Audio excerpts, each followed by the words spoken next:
Nah, jawabannya umrah lagi. Baca lagi tentang ibadah umrah. Rukun umrah itu hanya 3 sahaja. Rukun umrah hanya 3.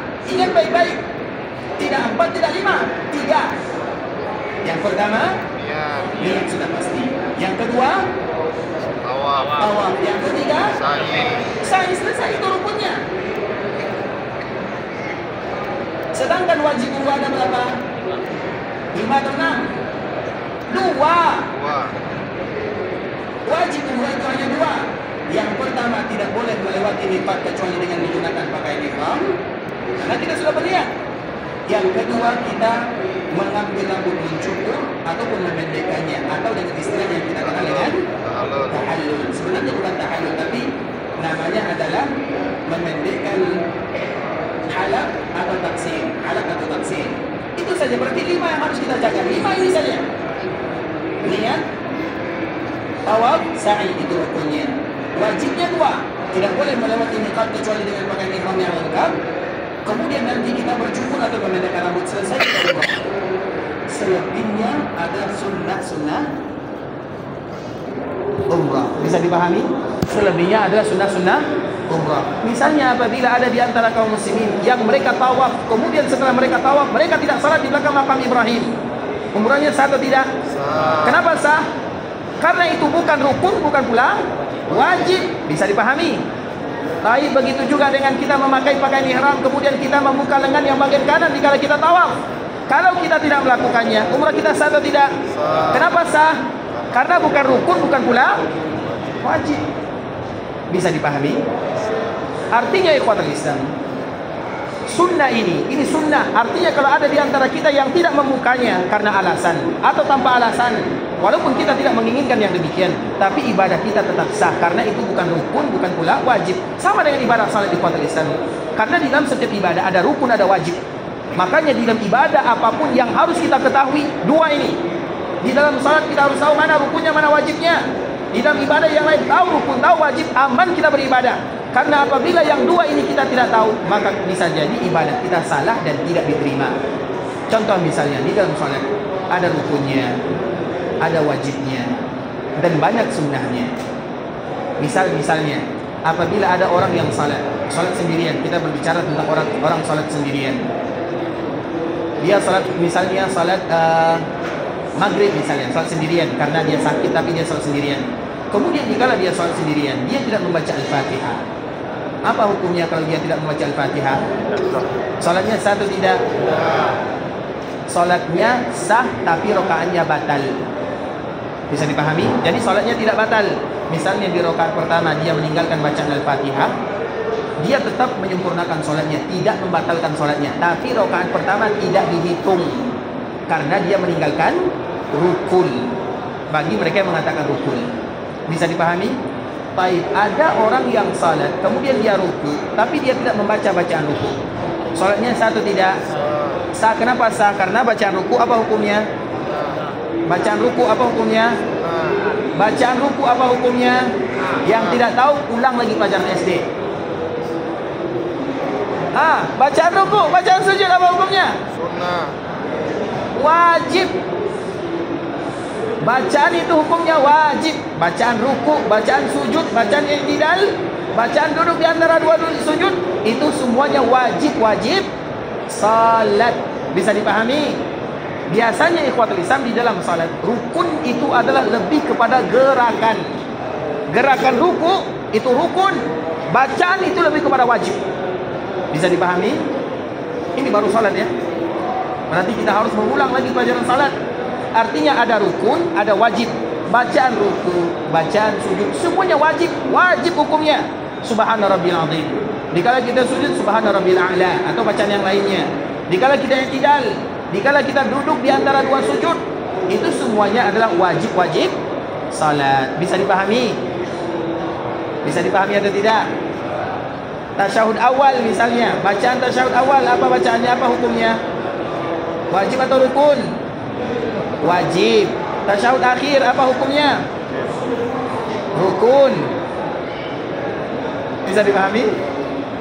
Itu baru salat ya. Jadi harus kita bedakan mana wajib, mana rukun, dan di mana-mana posisinya. Baik, bacaan ayat setelah Al-Fatihah, apa hukumnya? Baru sunnah. Itu baru sunnah. Nah, kalau ada orang salat maghrib, alhamdulillahirabbil alamin, sampai waladhdallin amin, langsung dia ruku. Boleh atau tidak? Boleh atau tidak? Kenapa boleh? Karena dia meninggalkan yang sunnah. Berarti dia tidak mesti sujud sahwi. Ini paham atau tidak nih? Paham atau tidak? Nanti usahakan lagi, dibaca lagi, kita pelajari lagi mana rukun, mana wajib. Begitu juga dengan ibadah umrah. Rukunnya hanya 3, wajibnya hanya 2, sisanya adalah sunnah. Yang sunnah kalau tinggal maka tidak mengapa. Ada orang yang tawaf dia tanpa membuka lengan bagian kanan, tidak menjadi masalah. Ada orang tawaf tidak bisa lari-lari kecil karena dia tawaf putaran pertama, kedua, dan ketiga, tidak menjadi masalah. Karena itu semuanya adalah sunnah. Ada orang yang setelah selesai tawaf dia tidak salat 2 rakaat, juga tidak menjadi masalah. Ada orang yang tawaf kemudian sa'i, dia diam saja dari awal sampai akhir, dia diam. Sah tidak ibadahnya? Sah atau tidak? Sah. Bisa dipahami? Dia tidak hafal doa, dia tidak tahu doa, tidak ada yang dia baca, diam saja, tawaf diam, kemudian nanti sa'i juga diam. Sah atau tidak? Sah, tidak menjadi masalah, karena bacaannya adalah sunnah. Tapi tentu kita tidak melakukannya. Tapi ini kita ingin mengetahui apa hukumnya. Makanya karena biasanya orang takut melaksanakan ibadah umrah karena terlalu banyak doa-doanya. Makanya nanti kalau orang yang takut melaksanakan ibadah umrah, takut doa, bilang diam saja dari awal sampai akhir, tetap melaksanakan ibadah umrah. Bisa dipahami ya? Terlepas daripada itu semua ikhwatul Islam, artinya kita ingin membezakan mana rukun, mana wajib, mana sunnah. Kalau rukun tinggal maka batal. Kalau wajib tinggal masih bisa diganti. Itulah yang kita kenal dengan istilah dam. Dam atau dengan kafarat. Istilahnya kafarat, denda, harus diganti. Tapi kalau sunnah yang tinggal maka tidak ada konsekuensinya. Jelas sampai di sini ya? Tapi ikhwatul Islam, salah satu sunnah di dalam melaksanakan ibadah umrah adalah ar-ramal wal ittiba'. Ramal, lari-lari kecil, ittiba' membuka lengan yang bagian kanan. Membuka lengan yang bagian kanan dan ramal itu tentu ada kisahnya. Apa kisahnya ikhwatul Islam? Apa sejarahnya? Sejarah yang tidak kita lupakan. Itu terjadi ketika pertama kali Nabi sampai di Mekah setelah lama Nabi SAW berada di Madinah. Jadi ikhwatul Islam, dikala terjadi perang Khandaq atau yang kita kenal dengan perang Ahzab. Perang Ahzab itu perang di mana pasukan musuh bersekutu dengan jumlah yang sangat banyak menyerbu kota Madinah. Jadi orang-orang Madinah musuhnya dari dalam dan dari luar. Kemudian pada akhirnya Allah turunkan pertolongan tanpa terjadi perlawanan kecuali sedikit saja, tidak ada jatuh korban. Allah kirimkan angin yang kencang, badai kalau bahasa kitanya. Dikala badai ini dikirim oleh Allah Azza wa Jalla, maka porak-porandalah persiapan rumah kemah orang-orang musyrikun, sehingga pada akhirnya mereka pun pulang meninggalkan Madinah.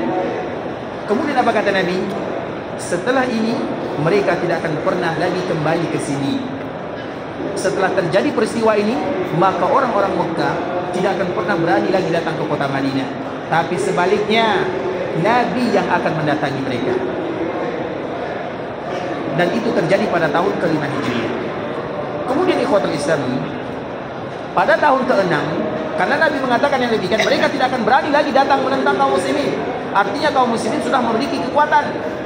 Maka pada tahun ke-6 Hijriah, Nabi melaksanakan ibadah umrah. Dan itulah umrah pertama kali Nabi setelah diusir dari Mekah menuju Madinah. Nabi ingin melaksanakan ibadah umrah. Kapan pertama kali? Yaitu pada tahun ke-6 Hijriah. Kemudian dikala Nabi melakukan perjalanan dari Madinah menuju Mekah, sampailah Nabi di sebuah tempat yang namanya Hudaybiyah. Ketika Nabi sampai di Hudaybiyah, maka Nabi tidak diizinkan oleh orang-orang Mekah untuk melaksanakan ibadah umrah. Kemudian terjadilah perjanjian di sana, maka terkenalah dengan perjanjian Hudaybiyah. Di antara salah satu isinya, kaum muslimin tidak boleh menunaikan ibadah umrah pada tahun ini, tapi pada tahun depan. Sehingga pada tahun ke depan atau tahun berikutnya Nabi melaksanakan ibadah umrah, yaitu ganti daripada umrah sebelumnya. Sehingga pada tahun ke-7 ini, maka umrah itu dikenal dengan umrah qadha atau umrah qadiyah. Kalau tahun ke-6 disebut dengan umrah Hudaybiyah karena memang Nabi hanya sampai di Hudaybiyah, tidak jadi sampai memasuki Mekah. Kemudian pada tahun ke-7 maka Nabi umrahnya disebut dengan umrah qadha, yaitu pengganti daripada umrah sebelumnya. Kemudian atau juga disebut dengan qadiyah. Terlepas daripada nama itu ikhwatul, berarti ini adalah kali pertama Nabi memasuki Mekah. Pada tahun sebelumnya Nabi tidak memasuki Mekah. Nabi hanya sampai di Hudaybiyah kemudian pulang lagi. Walau tidak memasuki Mekah, namun Nabi dan para sahabatnya tetap dihitung sebagai orang yang melaksanakan ibadah umrah. Walau demikian, maka para sahabat dan Nabi tetap dihitung sebagai orang yang melaksanakan ibadah umrah. Tapi mereka tidak sampai di Mekah. Makanya apabila ada orang yang tidak bisa masuk ke Mekah karena halangan, seperti misalnya sakit, tidak bisa untuk tawaf, tidak bisa sa'i, dan dia sudah berniat dari miqat, maka silakan cukur rambutnya, kemudian bayar kafaratnya, denda 1 ekor kambing, atau kalau tidak bisa berpuasa 10 hari. Kemudian ikhwatul Islam, pada tahun berikutnya Nabi melaksanakan ibadah umrah dan Nabi sampai di Mekah. Ketika sampai di Mekah, apa yang terjadi? Karena Nabi sudah lama tidak berada di Mekah Al-Mukarramah. Apa yang terjadi? Apa kata orang-orang musyrikun? Kita akan kedatangan orang-orang yang lemah, dan mereka dilemahkan oleh penyakit yang berasal dari Yathrib. Karena memang tadi kita ceritakan Yathrib itu penuh dengan wabah penyakitnya, penuh dengan penyakit demam, wabah. Kemudian ikhwatul Islam, dan itu juga masih berlaku setelah Nabi SAW. Makanya banyak orang yang tidak cocok dikala mereka tinggal, dikala berada di kota Madinah. Ada salah satu kisah ikhwatul Islam, ada orang yang datang ke kota Madinah, mereka tidak pas udaranya, cuacanya, suasananya, mereka demam. Tapi Nabi SAW punya obatnya. Dan bagi kita yang tidak pas suasana di kota Madinah, tidak pas daerahnya, dan daerah tidak pas itu bisa jadi karena terlalu panas di musim panas, terlalu dingin di musim dingin. Artinya kalau tidak pas, demam dan yang semisalnya, maka bacalah cerita tentang orang yang tadi diberikan obat kepada Nabi atau oleh Nabi SAW. Dan obatnya adalah sesuatu, tentunya itu disebut dengan Nabi SAW, obatnya adalah susu unta dan kencing unta. Jadi kalau ada orang yang demam di Madinah, kasih dia kencing unta, langsung sehat insyaallah ta'ala. Atau juga susu unta. Susu unta pernah mencicipinya? Kalau kencing unta enak rasanya, karena itu tidak najis. Biasanya kencing hewan itu najis, tapi kalau kencing unta tidak najis. Dan silahkan nanti kita rasakan sendiri. Dan kami sampai sekarang belum merasakannya. Terlepas daripada itu semua yang itu adalah obatnya bagi mereka yang tidak cocok dikala mereka berada di kota Madinah. Dan itu disampaikan oleh Nabi SAW. Kalau susu kita sudah tahu, susu unta. Makanya susu unta itu jangan, kalau kita pergi ke sini, jangan sekadar menaiki unta, tapi minum susunya. Kalau kita kuat, minum kencingnya. Dan itu bukan najis, bahkan itu adalah obat. Makanya coba sesekali kota di sana. Tapi kami tidak mewajibkannya coba, karena kami juga tidak tani. Maka nanti kita usahakan kalau kita bisa maka coba. Dan itu akan memberikan kekuatan, karena Nabi tidak mungkin menyebutkan kecuali memberikan manfaat kepada kaum muslimin. Orang ini kalau mereka berada di kota Madinah, diberikan kepada mereka susu unta, diberikan kepada mereka kencing unta sehat, karena memang itu merupakan di antara obat yang disebutkan oleh Nabi, atau yang kita kenal dengan Tibbun Nabawi. Tibbun Nabawi itu adalah obat-obat yang disebutkan oleh Nabi SAW, dan itu tidak banyak, hanya beberapa saja, maka disebut dengan Tibbun Nabawi. Terlepas daripada itu semua ikhwatul Islam, ketika kaum muslimin pada tahun ke-7 Hijrah ini sampai ke Mekah, apa kata orang-orang Mekah? Orang-orang Mekah pada waktu itu mereka duduk, mereka mengatakan akan datang rombongan orang-orang yang lemah, dan salah satu yang membuat mereka lemah adalah wabah penyakit yang ada di Yathrib. Mereka mengatakan Yathrib wahanathum huma Yathrib.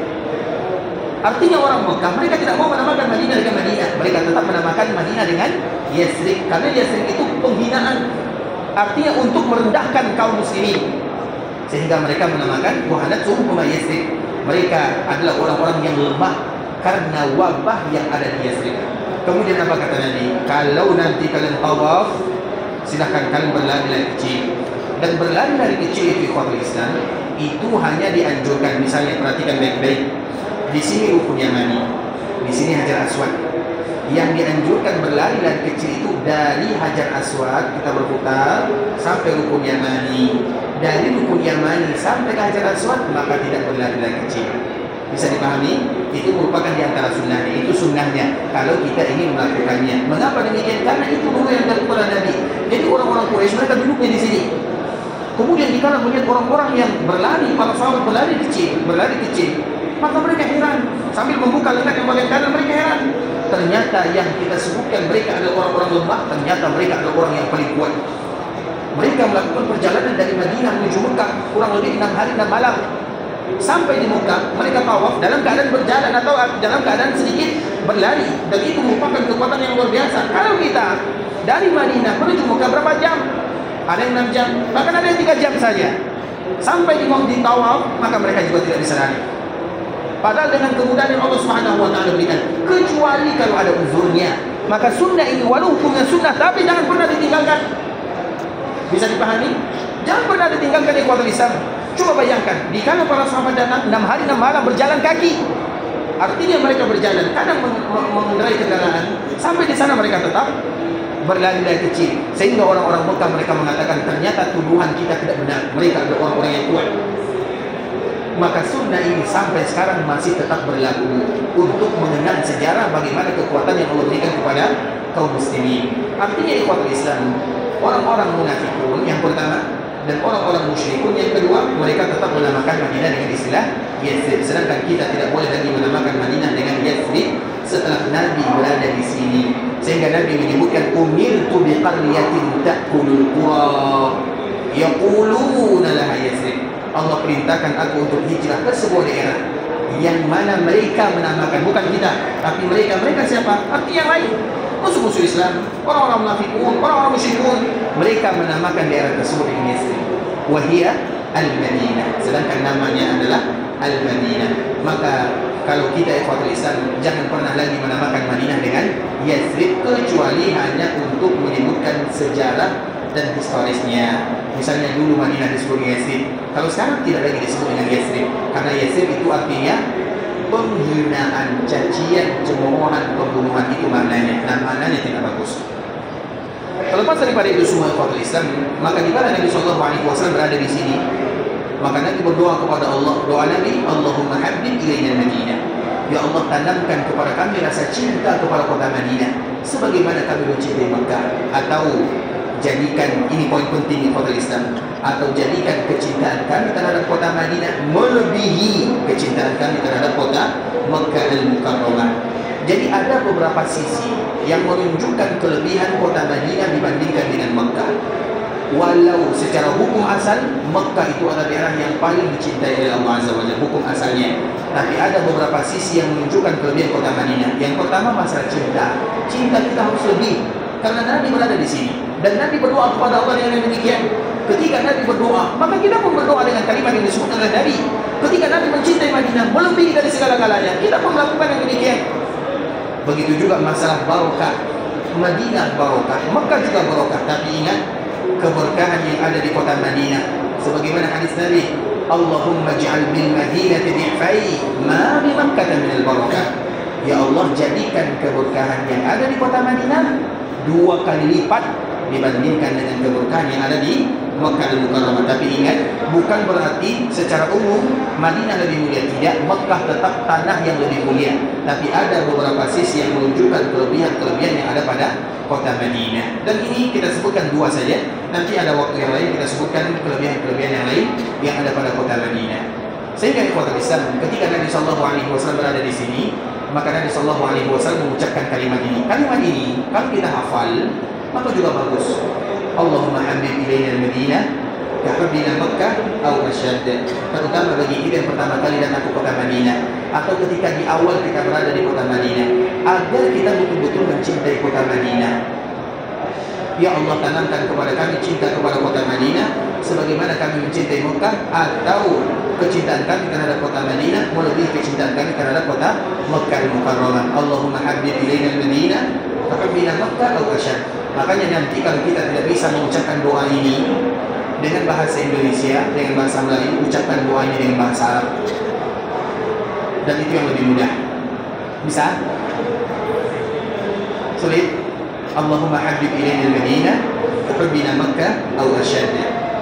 Kemudian di kota Islam, ketika Nabi SAW berada di kota Madinah, Maka Nabi mengucapkan doa ini sehingga wabah-wabah yang ada di Madinah mulai hilang. Kemudian sahabat yang tinggal di Madinah mereka sudah mulai nyaman.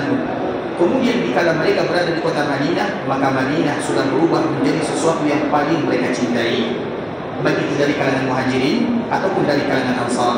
Sehingga Madinah di antara salah satu namanya adalah Al-Habibah. Di antara salah satu nama kota Madinah adalah Al-Habibah. Diambil dari hadis Nabi ini, Allahumma habib, ya Allah tanamkan kecintaan. Sehingga di antara salah satu nama kota Madinah adalah Al-Habibah. Kemudian dikala Nabi berada di kota Madinah, maka yang pertama kali dilakukan oleh Nabi adalah membangun Masjid Nabawi. Tentunya setelah membangun Masjid Quba, karena Nabi berada di sana kurang lebih 4 hari. Nabi sampai di Madinah pada hari Senin, kemudian di hari Jumat Nabi sampai ke sini. Nah, dalam waktu 4 hari ini maka selesailah pembangunan Masjid Quba. Karena pembangunan masjid itu ikhwatul Islam, yang penting adalah tanahnya. Kemudian bangunannya itu biasa. Karena membangun masjid itu hanya setelah dikasih tanda. Misalnya dulu pembangunan masjid 4 hari selesai. Mana ada kita membangun masjid dalam waktu 4 hari? Tapi Masjid Quba jadi 4 hari. Kenapa demikian? Karena mungkin sekedar memberikan tanda tanpa ada alasnya, tanpa ada atapnya. Sebagaimana pembangunan Masjid Nabawi. Masjid Nabawi ini ikhwatul Islam menghabiskan waktu pembangunannya berapa lama? Masjid Nabawi tentunya kita bercerita di zaman Nabi SAW, bukan Masjid Nabawi sekarang. Kalau perluasan Masjid Nabawi ini bertahun-tahun. Tapi yang menjadi permasalahan dulu ketika Nabi membangun Masjid Nabawi, berapa lama pembangunannya? Sebentar saja, hanya 12 hari atau kurang lebih demikian keadaannya. Artinya tidak butuh waktu yang lama. Kenapa demikian? Karena Masjid Nabawi dikala dibangun tiangnya atau dibangun temboknya, kemudian tanpa ada atap kecuali di bagian depan dan bagian belakang. Bagian belakang untuk mereka-mereka yang tidur di Masjid Nabawi atau yang kita kenal dengan Ashabus Suffah, yang jumlah mereka kurang lebih 70 sampai 80 orang. Sampai sekarang kalau kita nanti pergi ke bagian belakang perkuburan Nabi, maka akan kita dapatkan ada tempat yang agak tinggi, kurang lebih 40 cm lah. Agak sedikit tinggi dibandingkan dengan tempat biasanya. Ada tempat yang agak tinggi sedikit. Kalau kita tidak tahu nantinya sendiri cari di sana tempatnya di mana. Dan itu adalah ibarat bagi para sahabat yang tinggal di dalam masjid. Mengapa demikian? Orang Muhajirin dikala mereka datang ke sini, mereka bukan kaya. Mereka di sini bukan mencari harta. Mereka di sini meninggalkan segala-galanya untuk Allah Azza wa Jalla. Sehingga dikala mereka sampai di kota Madinah, mereka fakir. Mereka tidak ada tempat tinggal, tidak ada keluarga, tidak ada makanan. Siapa yang menanggungnya? Di mana mereka tinggal? Mereka tinggal di Masjid Nabawi. Maka terkenal dengan Ashabus Suffah. Ashabus Suffah itu artinya mereka yang tidak punya kenalan, mereka yang tidak punya tempat tinggal, tapi mereka hijrah untuk Allah dan untuk Rasulnya. Tentu Nabi SAW ingin menaungi mereka semuanya. Maka mereka tinggal di dalam masjid. Maka disebut dengan Ashabus Suffah. Sehingga Nabi ikhwatul Islam, Nabi itu orang kaya atau orang miskin? Kaya atau miskin? Betul, Nabi orang kaya. 2 bulan Nabi tidak pernah makan atau tidak makan. 2 bulan tidak keluar asap dari rumah Nabi. Kaya atau miskin? Apa kata ibunda kita Aisyah? 2 bulan tidak keluar asap dari rumah kami. Lantas apa yang dimakan? Hanya 2 saja. Al-aswadan, 2 yang hitam. Apa makna 2 hitam? 1 air, yang kedua kurma. Tidak pernah keluar asap. Berarti Nabi kaya atau miskin? Kaya atau miskin? Kaya. Kaya atau miskin? Kaya. Baik, siapa yang jawab silakan angkat tangan dan tanggung jawab. Apa alasannya? Tidak menjadi masalah. Kita kata bila kaya tidak masalah, kita bila miskin juga tidak menjadi masalah. Baik, siapa yang bisa jawab? Silakan. Sebentar ya, ini dulu ya. Kita dahulukan yang tua. Silakan. Kaya, kenapa? Apa alasannya? Berapa kekayaan Nabi? Dari mana sumbernya? Tentu itu pertanyaannya. Iya atau tidak? Baik, silakan. Apa jawabannya? Setelah kawin dan nikah dengan ibunda kita Khadijah, itu dulu sebelum Nabi menjadi Nabi. Iya atau tidak? Umur berapa Nabi menikah dengan ibunda Khadijah? Umur 25. Baik, ketika Nabi berdakwah, berapa umur Nabi? 40 tahun. Iya, sebelumnya Nabi kaya. Iya, karena istrinya kaya. Iya. Tapi setelah Nabi menjadi Nabi, kaya atau miskin? Tetap kaya. Masya Allah. Saya sepakat tidak menjadi masalah. Masya Allah. Silakan Pak. Masya Allah. Silakan Pak ya. Baik, barakallahu fiik. Ikhwatul Islam, saudara kaum muslimin, ada bisa lagi yang bisa menjawab dengan alasan yang tadi belakang? Apa jawabannya? Nabi kaya atau miskin? Kaya. Kaya. Kenapa kaya? Karena Rasulullah hidup sederhana, itu pilihan. Itu pilihan. Terus pilihan dari Nabi. Ya. Berarti pilihan dari Nabi, berarti faktanya Nabi sederhana, tidak kaya. Ya. Karena sahabat pernah menawarkan kekayaan kepada beliau. Terus? Sahabat. Terus Nabi tidak mau. Ya, tidak mau. Berarti Nabi sederhana, tidak kaya. Pertanyaannya, Nabi kaya atau miskin? Kaya. Kaya, tetap kaya ya? Masya Allah, barakallahu fiik. Allah yahfadzukum. Silakan. Masya Allah, barakallahu fiik. Islam. Nabi itu ikhwatul Islam. Di awal-awal dia kaya, betul. Tapi di akhir-akhirnya Nabi lebih kaya. Apa maknanya? Di awal-awal dakwah, Nabi itu adalah orang yang diberikan harta, tapi harta. Makanya sebagian para ulama ahli, mereka yang mencari-cari kekayaan Nabi, mereka menyebutkan sampai kekayaan Nabi itu lebih daripada 40 atau 4 juta. 40 juta rial, tapi 40 juta rial. Berapa kalau diuangkan? 40 juta rial. Berapa harganya itu? Berapa? 5 miliar. 8 miliar. Betul nih. 8 miliar tidak kaya. 160. Nah, mana yang ahli matematika di sini? Cari sendirilah. Nanti dikalikan 4 sekian berapa, karena sekarang kita tidak tahu. Artinya begitulah kekayaan Nabi Shallallahu Alaihi Wasallam. 4 juta ringgit. Banyak atau tidak? Banyak atau tidak? Itu banyak sekali faktor. Tapi mana kekayaan Nabi? Habis semuanya untuk berdakwah di jalan Allah Azza wa Jalla. Makanya di awal dakwah, kenapa Allah memilihkan Khadijah sebagai istri Nabi Shallallahu Alaihi Wasallam? Khadijah lebih tua dari Nabi, lebih kaya dari Nabi, karena seolah-olah dia menjadi sponsor bagi Nabi Shallallahu Alaihi Wasallam. Terutama di awal dakwah. Jadi dakwah itu butuh modal. Dakwah itu butuh modal, dan Nabi yang paling banyak mengeluarkan modal dalam berdakwah. Makanya Nabi kaya. Tapi setelah menjadi Nabi, Nabi tidak lagi bekerja. Ketika Nabi menjadi Nabi, menjadi Rasul, Nabi tidak boleh lagi bekerja. Karena nanti kalau Nabi bekerja, bagaimana Nabi berdakwah? Lantas bagaimana, dari mana pemasukan Nabi SAW? Maka itulah yang kita kenal dengan fai. Apa itu fai? Cari sendiri nanti. Apa itu fai? Khumus kalau bahasa kitanya, 1/5. 1/5 apa? Zakat. Bukan zakat. Fai namanya 1/5. Zakat kita bukan untuk Nabi. Zakat kita untuk, zakat yang kita keluarkan untuk, salah. Zakat kita untuk golongan yang disebutkan dalam Al-Quran. Dan salah satunya fakir dan miskin. Bukan hanya fakir dan miskin saja, tapi golongan yang disebutkan di dalam Al-Quran. Nah, ada fai namanya, itu khusus untuk Nabi. Artinya Nabi tidak lagi bekerja. Karena Nabi kalau bekerja, kapan Nabi berdakwah? Sehingga ingat di kota Islam, dikala berada di Mekah, dakwah Nabi.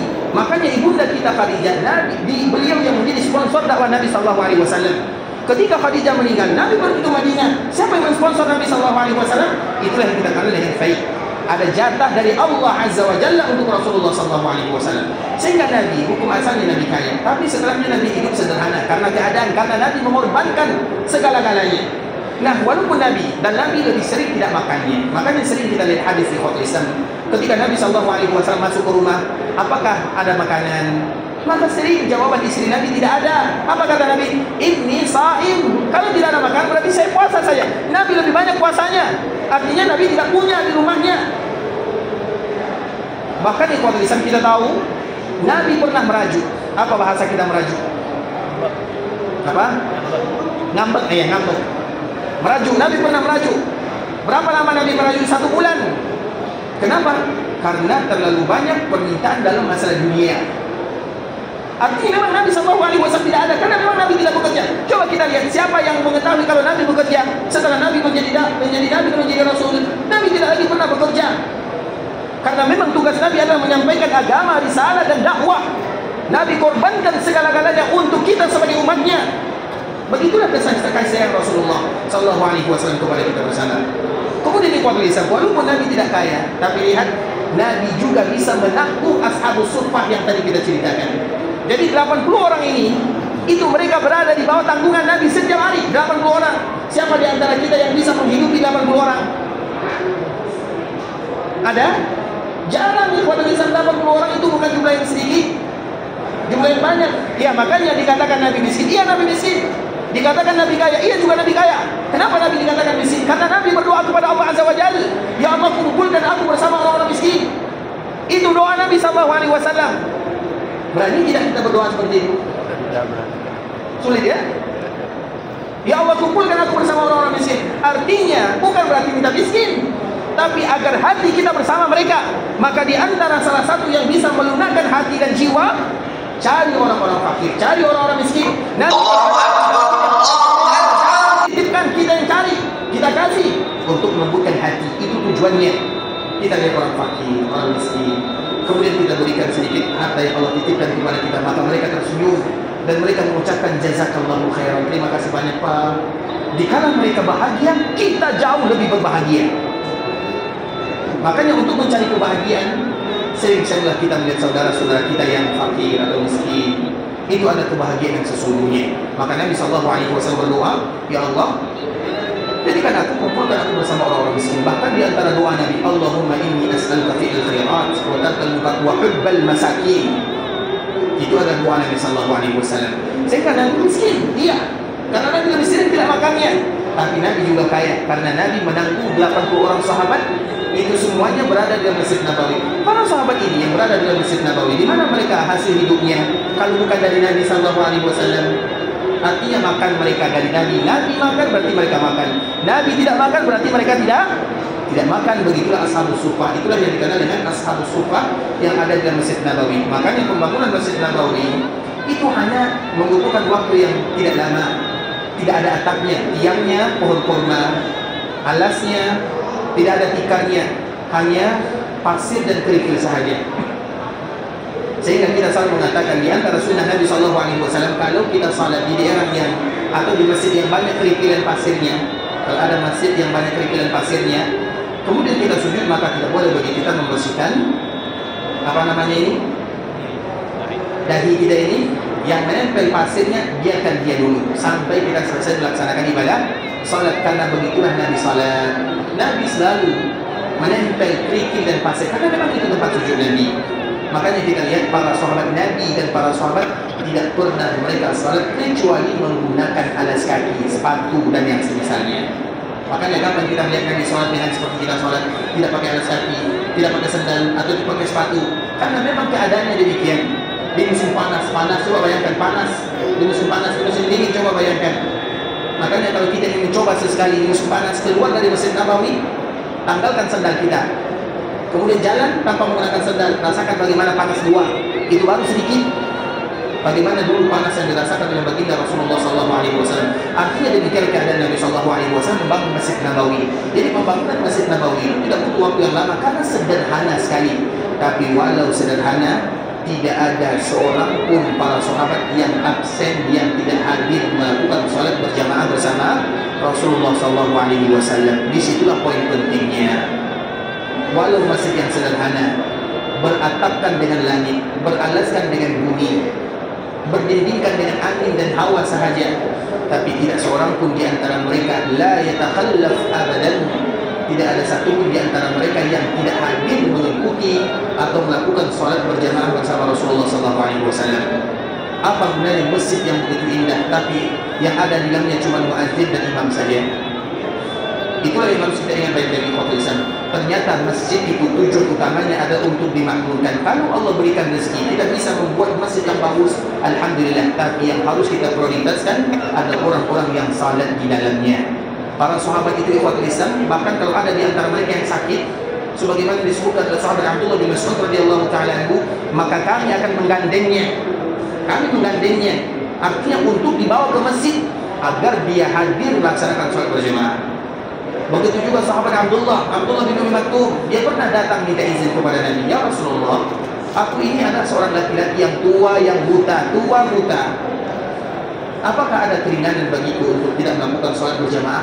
Bukan meninggalkan salat. Kalau meninggalkan salat lain hukumnya. Karena itu sesuatu yang paling berbahaya. Maghlub, mahzun, mereka yang meninggalkan salat. Artinya orang-orang yang terkalahkan, bahkan bisa mereka keluar dari agama kalau meninggalkan. Tapi menjadi masalah adalah meninggalkan berjamaah. Jadi ada laki-laki ini fakir Islam. Dia namanya Abdullah bin Umi Maktum. Dia tua, buta. Dia datang kepada baginda Nabi yang mulia, ya Rasulullah, apakah aku ada keringanan untuk tidak melakukan sholat berjamaah bersama kaum muslimin? Nabi terdiam. Diamnya Nabi berarti iya. Maka sahabat ini pun mulai meninggalkan Nabi SAW. Ketika hampir meninggalkan Nabi, maka Nabi kembali bertanya, atasma'un nida, atau atasma'u hayya 'alas salah hayya 'alal falah? Apakah kamu mendengarkan muazzin mengumandangkan hayya 'alas salah hayya 'alal falah? Maka laki-laki ini mengatakan, iya, aku mendengarkannya. Qala fa'ajib, maka wajib hukumnya kamu datang ke masjid melakukan sholat berjamaah bersama kaum muslimin. Itu pelajaran bagi kita bersama ikhwatul Islam, bahwa ketika Allah berikan kesehatan, padahal dia buta tua, tidak ada keringanan selama dia mendengarkan kumandang azan. Oleh karenanya, dari situlah kita melatih diri, terutama ibadat salat. Karena memang kenapa kita lihat di sini ikhwatul Islam, di Masjid Nabawi kita berlomba-lomba untuk melaksanakan ibadah salat. Kita tidak mau terlambat. Jangankan terlambat salat, terlambat azan pun kita tidak mau. Ada di antara kita yang datang ke Masjid Nabawi salat zuhur misalnya, datang ke Masjid Nabawi, ada yang jam 10 sudah datang ke Masjid Nabawi, ada yang jam 11 sudah datang ke Masjid Nabawi. Minimal 15 menit sebelum azan mereka sudah berada di dalam Masjid Nabawi. Salat subuh misalnya, salat yang paling berat, kapan mereka datang? Ada yang jam 2, ada yang jam 3, minimal setengah jam atau 1 jam sebelumnya mereka sudah ada. Makanya itu merupakan latihan bagi kita dikala kita berada di sini. Pulang kita dari sini, walaupun tidak semaksimal yang kita bisa lakukan, tapi kita tetap hadir ikut bersama kaum muslimin. Misalnya sholat subuh kita hadir sebelumnya 1 jam. Kalau di kampung halaman pas-pas azan saja tidak menjadi masalah. Tapi jangan tinggalkan ibadah berjamaah bersama kaum muslimin. Sehingga ibadah ini adalah latihan bagi kita bersama. Bagi mereka yang jarang ke rumah Allah Azza wa Jalla, ingat, jangan sampai nanti di akhir hayat kita datang ke rumah Allah dikala kita tidak lagi bisa beribadah kepada Allah Azza wa Jalla. Oleh karenanya ikhwatul Islam, itu merupakan motivasi. Sehingga di antara salah satu ibadah diterima oleh Allah Azza wa Jalla, apa tanda Allah menerima amal ibadah seorang hamba? Allah, di antara bukti Allah menerima amal ibadah seorang hamba, bahwa ibadah yang dia lakukan akan melahirkan ibadah-ibadah berikutnya. Tapi kalau ada di antara kita melaksanakan ibadah umrah, pulang-pulang dia tidak lagi kenal dengan masjid, pulang-pulang dia tidak lagi kenal dengan mushaf, berarti tanda umrahnya tidak diterima oleh Allah Azza wa Jalla. Ingat itu baik-baik. Makanya kenapa kita selalu berdoa, ya Allah berikan kepadaku umrah yang mabrurah. Mabrurah itu artinya adalah umrah yang akan mendatangkan kebaikan dalam kehidupan. Dulu kita jauh dari Allah, sekarang semakin dekat dengan Allah. Dulu kita jauh dari masjid, sekarang kita dekat dengan masjid. Dulu kita jarang membuka mushaf, sekarang kita buka mushaf. Itu namanya mabrurah. Semuanya haji mabrur, umrah mabrurah. Artinya ibadah ini salah satu tujuannya. Makanya kenapa ibadah ini di antara pahala yang luar biasa. Kalau haji pahalanya surga, tapi haji yang mabrur. Kalau umrah pahalanya dosanya diampunkan dan dihilangkan kefakiran dari dirinya, tapi umrah yang mabrurah. Tapi kalau tidak mabrurah, maka tidak ada jaminan dari Allah Subhanahu wa taala, dan juga tidak ada jaminan dari Nabi sallallahu alaihi wasallam. Dan semoga Allah memberikan kepada kita bersama umrah dan mabrurah. Amin. Artinya ikhwatul Islam, latihan bagi kita bersama. Karena ibadah itu berat, iya. Tidak ada ibadah yang ringan. Terutama ibadah salat ikhwatul Islam itu berat. Datang ke masjid itu berat, tapi tidak mustahil dengan kita melatih diri dan kita berharap kepada Allah Subhanahu wa taala agar kita dimudahkan untuk senantiasa berjamaah bersama kaum muslimin di rumah Allah Subhanahu wa taala. Dan kita lihat kisah-kisah yang sangat luar biasa. Insyaallah besok kita akan sambung di Islam bagaimana kaum muslimin, orang-orang terdahulu, sejarah-sejarah yang luar biasa. Bahkan mereka hampir malaikat maut datang menjemput, mencabut nyawanya, namun mereka tetap mengatakan, bawa aku ke masjid. Salah satu namanya adalah Amir. Jadi ada salah seorang yang namanya Amir, dia itu adalah cucunya Abu Bakar As-Siddiq radhiyallahu taala. Dia sakit yang parah. Kemudian dia, para sahabat, para karib kerabatnya mengatakan, kamu sudah ada uzur, tidak lagi datang ke masjid. Maka dia mengatakan, demi Allah tidak pernah aku mendengarkan hayya 'alal salat dan hayya 'alal falah kecuali aku ada berada dalam masjid. Bawa aku. Maka mereka bawa, kemudian dia pun salat. Dikala dia salat, dia pun dipanggil dalam keadaan salat. Itu merupakan di antara cita-cita kaum muslimin, agar kita diwafatkan dalam keadaan beribadah kepada Allah Azza wa Jalla, dan semoga Allah berikan kepada kita husnul khatimah. Ikhwatul Islam, saudara kaum muslimin, para tetamu Allah iman wa rahimahullah, sampai di sini pembahasan yang bisa kami jelaskan yang benar dari Allah Subhanahu wa taala, yang salah sudah pasti dari diri kami pribadi karena kurangnya ilmu kami, karena kebodohan dan karena kejahilan kami. Kami mohon dimaafkan kalau ada kalimat-kalimat yang salah, kata-kata yang kurang bagus, kalimat-kalimat yang tidak tepat. Dan kita senantiasa bermohon kepada Allah agar Allah ampunkan dosa kita bersama, agar Allah berikan kemudahan dalam kehidupan kita, agar Allah jadikan hidup kita adalah hidup yang penuh dengan keberkahan dan ketaatan kepadanya. Bagi kita yang ingin pergi ke Mekah Mukarramah, semoga Allah memberikan atau menerima semua amal ibadahnya. Allah kabulkan setiap doa dan permintaannya. Allah jadikan umrahnya adalah umratan mabrurah wa sa'yan mashkura wa dzanban maghfura. Kalau kita ingin pulang ke kampung halaman, semoga Allah Subhanahu wa taala berikan kemudahan dalam perjalanan, lancarkan urusan, kemudian dipertemukan dengan keluarga dalam keadaan sehat walafiat, dan semoga kita bersama selalu dipanggil oleh Allah Subhanahu wa taala untuk kembali datang ke tanah suci menggapai ridha Allah Subhanahu wa taala. Dan semoga kita bersama ditutup umurnya dalam keadaan beribadah, dalam keadaan husnul khatimah. Kita tutup dengan doa kafaratul majlis. Subhanakallahumma wa bihamdika asyhadu an la ilaha illa anta astaghfiruka wa atubu ilaik. Wa sallallahu wa sallim ala nabiyyina wa habibina wa khalilina wa sayyidina Muhammadin wa ala alihi wa sahbihi wa sallam tasliman katsira. Assalamualaikum warahmatullahi wabarakatuh.